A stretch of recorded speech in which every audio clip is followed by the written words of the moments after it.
আজকে আমরা নিফটিতে 400 পয়েন্টের ওপর এবং ব্যাংক নিফটিতে প্রায় 600 পয়েন্টের ওপর ক্লোজিং পেয়েছি। তো এই যে মার্কেটের মধ্যে এতটা র্যালি কেন এসেছে সেটা নিয়ে ডিসকাস করব। এছাড়া কয়েকটা স্টক সম্পর্কে আপনারা আমার ভিউ জানতে চেয়েছেন, সেই স্টকগুলো নিয়েও আলোচনা করব। তাহলে ভিডিওটা শুরু করা যাক। আমি নিরুপমা শেয়ার শেখো চ্যানেলের পক্ষ থেকে সকল বন্ধুদের স্বাগত জানাই। আর চ্যানেলটি যদি সাবস্ক্রাইব না করে থাকেন তাহলে অবশ্যই চ্যানেলটা সাবস্ক্রাইব করে নেবেন আর পাশে থাকা বেল আইকনটা প্রেস করে রাখবেন। আমি ভিডিও আপলোড করার সাথে সাথে আপনাদের কাছে ভিডিওটা পৌঁছে যাবে। তো প্রথম আমরা দেখি যে আজকে এতটা মার্কেটের মধ্যে র্যালি কেন দেখতে পেলাম।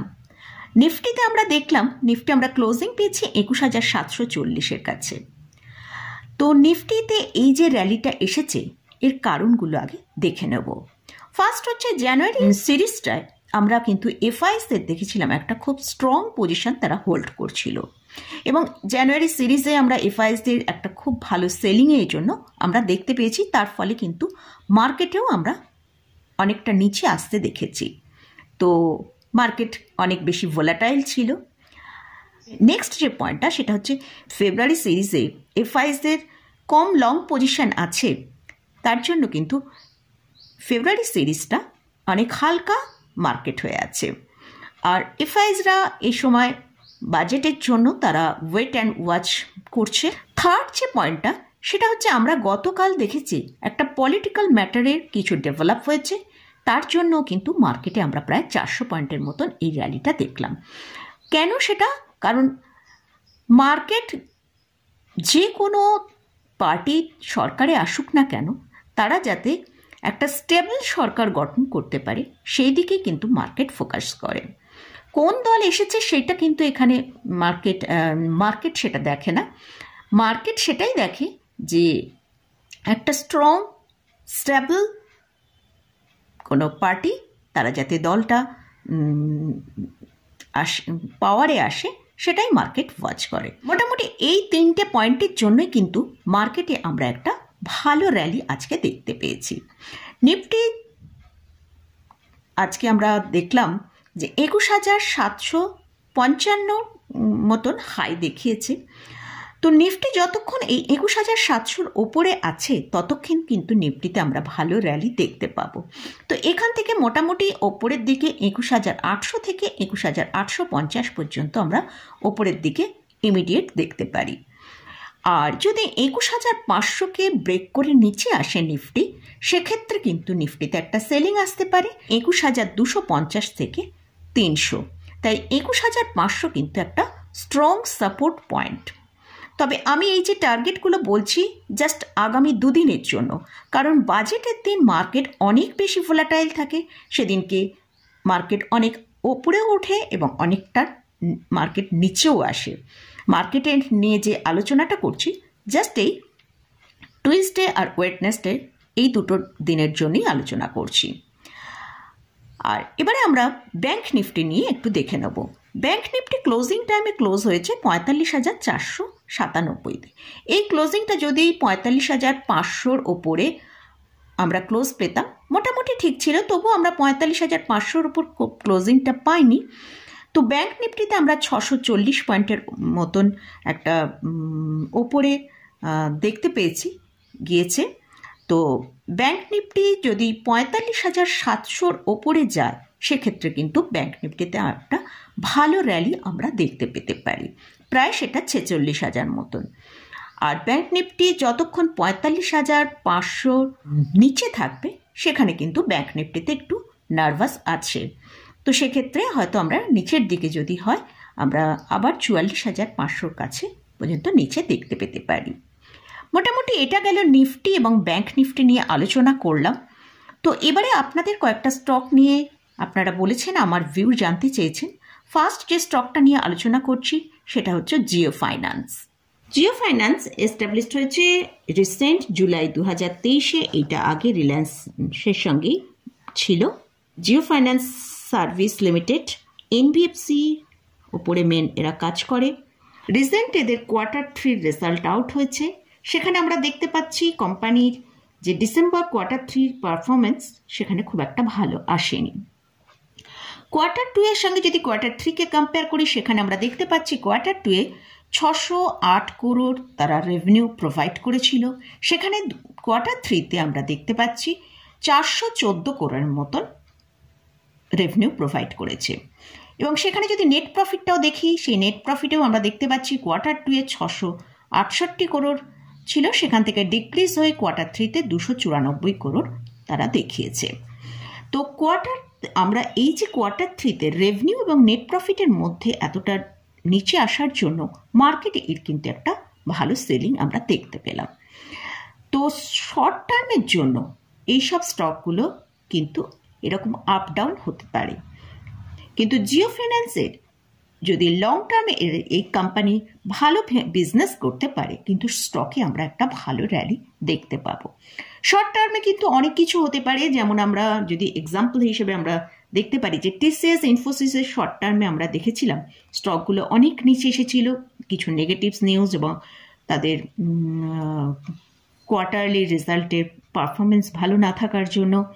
কিন্তু রিসেন্ট আমরা দেখলাম টিসিএস এবং ইনফোসিসের কিন্তু খুব ভালো পারফরমেন্স করেছে। জিও ফাইন্যান্সের ক্ষেত্রেও ঠিক সেরকমই। জিও ফাইন্যান্সের রিসেন্ট একটা নিউজ রয়েছে, যেটা আমরা 1 ফেব্রুয়ারিতে হয়তো জিও ফাইন্যান্সে আমরা একটা বিশাল ধামাকা আসতে পারি।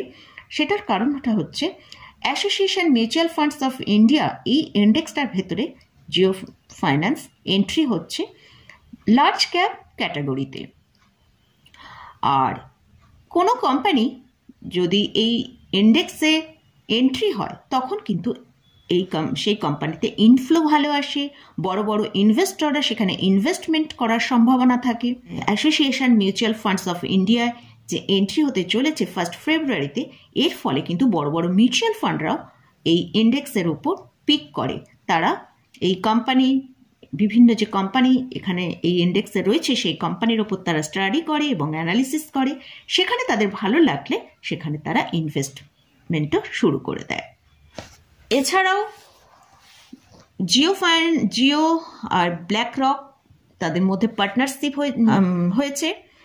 ব্ল্যাক রক হচ্ছে একটা বড় ইনভেস্টমেন্ট কনসালটেন্সি ফার্ম, আর মিউচুয়াল ফান্ড বিজনেস নিয়ে তারা সেবির কাছে জিও এবং ব্ল্যাক রক তারা লাইসেন্সের জন্য আবেদন করেছে।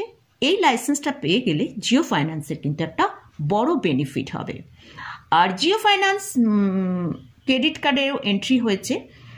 এরা আগে পার্সোনাল লোন দিত, এখন এরা হোম লোনও প্রোভাইড করতে শুরু করেছে। এর পরিপ্রেক্ষিতে রিলায়েন্স জিওস সুপার অ্যাপ তারা লঞ্চ করতে চলেছে, এবং এই অ্যাপটার মাধ্যমেও কিন্তু জিও ফাইন্যান্সের একটা ভালো বেনিফিট হবে বলে আশা করা যাচ্ছে। তো জিও ফাইন্যান্সের কিন্তু আগামী দিনে যদি আমরা লং টার্ম ভিউ দিয়ে দেখি, সেখানে কিন্তু জিও ফাইন্যান্স কিন্তু একটা খুব ভালো বিজনেস করবে বলে আশা করা যাচ্ছে। অনেকেই মনে করেন যে বাজাজ ফিন্সার্সকে জিও ফাইন্যান্স কম্পিটিট করবে, কিন্তু যদি জিও ফাইন্যান্স যদি ভালো বিজনেস করতে পারে, তাহলে এমনি কিন্তু কোম্পানির মধ্যে ভালো গ্রোথও আসবে, এবং আমরা স্টকের প্রাইসের ওপরেও কিন্তু একটা ভালো বাড়তে দেখতে পারি। এমনকি স্টকটা হয়তো মাল্টিবেগার রিটার্নও দিতে পারে। স্টকটা মোটামুটি এখন যদি আমরা ট্রেডিং ভিউ দিয়ে দেখি, স্টকটা 50 এবং 200 ডিএমআর ওপরে ট্রেড করছে। তো যতক্ষণ এই স্টকটা 238 টাকার ওপরে আছে, সেক্ষেত্রে কিন্তু আমরা এখানে একটা ভালো টার্গেট পেতে পারি। তো আজকে মোটামুটি আমরা এই স্টকটা 247 টাকার কাছে ট্রেড করতে দেখেছি। তো 1 ফেব্রুয়ারি আমাদের কিন্তু জিও ফাইন্যান্সের দিকে ওয়াচ করতে হবে, কীরকম এর র্যালি দেখায় বা কীরকম এই শেয়ারের ওপরে কী এফেক্টটা পড়ে, সেটা আমাদের ওয়াচ করতে হবে।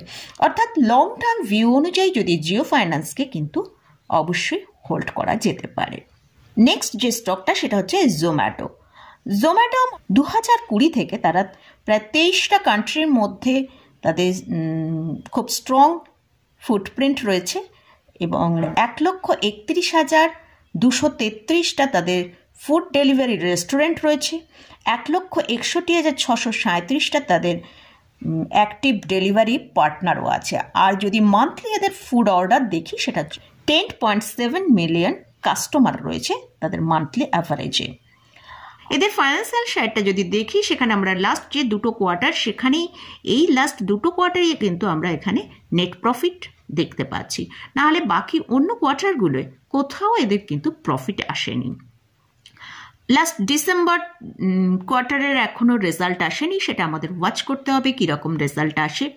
আর যদি ইয়ারলি দেখি মার্চ 2018 থেকে মার্চ 2023 পর্যন্ত কোনো ইয়ারেই কিন্তু কোম্পানি প্রফিট দেখাতে পারেনি। এই স্টকটা ট্রেডিং পারপাসে আমরা কিন্তু ট্রেড করতে পারি, কিন্তু যদি ইনভেস্টমেন্ট করার কথা চিন্তা ভাবনা করা হয় তাহলে এর থেকে মনে হয় আরও অনেক ভালো ভালো স্টক আছে, সেখানে ইনভেস্টমেন্ট করাটা বেটার হবে। কারণ যতক্ষণ আমরা ইয়ারলি প্রফিট দেখতে পাচ্ছি ততক্ষণ মনে হয় এই স্টকে ইনভেস্টমেন্ট করার জন্য একটু চিন্তা হয়ে যাবে। হয়তো আগামী দিনে এই স্টকটাতেও আমরা ইয়ারলি প্রফিট দেখতে পাবো। মোটামুটি যে ধরনের এদের বিজনেস হচ্ছে, আমরা কয়েকটা কোয়ার্টারে দেখলাম নেট প্রফিট এসেছে, তো সেটা যদি আসে তখন কিন্তু আমরা এখানে ইনভেস্টমেন্টের কথা আমার মনে হয় ভাবতে পারি। তো আর শেয়ার হোল্ডিং প্যাটার্নটাও সম্পর্কে একটু বলি। এখানে ডিআইসদের তারা ডিসেম্বরে তারা কিছুটা স্টেক তারা বাড়িয়েছে, 15.47% করেছে, আর এফআইসের তো 54.61% আছেই। এই স্টকটা এখন 50 এবং 200 ডিএমআর উপরে চলছে। তো এই স্টকটায় যদি আমরা স্টপ লস লাগাতে চাই তাহলে 120 টাকা স্টপ লস লাগিয়ে রাখা যেতে পারে, আর ডিপ স্টপ লস দেন তাহলে 100, আর 100-এর নিচে গেলে কিন্তু স্টকটা আবার সেই 60-র কাছে চলে যেতে পারে। লাস্ট যে স্টকটা কথা বলবো সেটা হচ্ছে ইজি মাই ট্রিপ। এই স্টকটা এখন প্রাইস চলছে 46 টাকার কাছে। এটা একটা মিড ক্যাপ স্টক। এরা মোটামুটি যে ধরনের সার্ভিস প্রোভাইড করে সেটা হচ্ছে end to end travel solution, including airline tickets, hotels, holiday package, railway tickets, bus tickets, taxi as well as ancillary value, সঙ্গে তারা travel insurance, visa processing etcetera তারা সার্ভিস প্রোভাইড করে। এদেরও মোটামুটি মার্কেট ক্যাপিটালাইজেশন এই 8,000 করোড়ের কাছাকাছি, আর পিটা আগের থেকে এদের যে মিডিয়ান পি আছে তার থেকে একটু নিচেই আছে, 51-এর কাছে আছে। তবে এই স্টকের আরওসি এবং আরওই দুটোই একটা ভালো তারা দেখাচ্ছে। এই স্টকটা তার 200 এবং 50 ডিএমআর ওপরে চলছে। স্টকটার জন্য যে স্টপ লসটা ফলো করতে হবে সেটা হচ্ছে 42। এইটাকে কিন্তু খুব ভালো করে ওয়াচ করতে হবে। 42টা ব্রেক করলে বেশ কিছুটা নিচে আসতে পারে, প্রায় 37 টাকার কাছে চলে আসতে পারে। আর যদি 50-এর ওপরে চলতে থাকে সেখানে 56 এবং 63 পর্যন্ত চলে যেতে পারে। তো মোটামুটি মার্কেট নিয়ে আমার ভিউজ শেয়ার করলাম, এবং সাথে সাথে আপনাদের যে স্টকগুলো নিয়ে আলোচনা করতে বলেছিলেন সেই স্টকগুলো নিয়েও আলোচনা করলাম, এবং তার সাথে সাথে সেই স্টকগুলোয় আমার কি ভিউ সেটাও আমি আপনাদের সাথে শেয়ার করলাম। মোটামুটি আজকের মতন ভিডিওটা এখানেই শেষ করছি। ভিডিওটা যদি ভালো লাগে অবশ্যই লাইক করবেন, শেয়ার করবেন, সাবস্ক্রাইব করবেন। ধন্যবাদ।